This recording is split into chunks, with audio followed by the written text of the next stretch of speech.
नाशिक जिल्ह्यातील दिंडोरीच्या वानरेवाडी परिसरात रात्री युवकावर बिबट्याचा हल्ला झाला।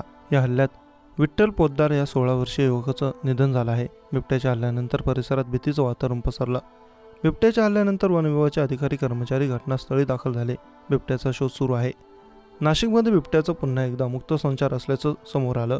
नाशिक शहरातील रविशंकर मार्गावर असलेल्या कुर्डुकर नगर परिसरात बिबट्याचा वावर असल्याचं समोर आले। अशोक रॉयल बिल्डिंगच्या मागे असलेल्या पाण्याच्या टाकीजवळ बिबट्या मुक्त संचार करताना दिसून आला। बिबट्याचा मुक्त संचार व्हिडिओ सीसीटीव्ही कॅमेऱ्यात कैद झाला आहे। नागरिकांनी रात्री शतपावली करताना घराबाहेर पडताना काळजी घेण्याचं आवाहन संबंधित प्रशासनाने केलं आहे। बिबट्याला वन विभागाने तात्काळ पिंजरा लावून जेरबंद करावा अशी मागणी नागरिक करत आहेत। बिबट्याचा मुक्त वावर असल्याने परिसरातील नागरिकांमध्ये भीतीचं वातावरण आहे। नाशिक शहरामध्ये मागील अनेक दिवसांपासून बिबट्याची दहशत कायम असल्याचं पाहायला मिळतं।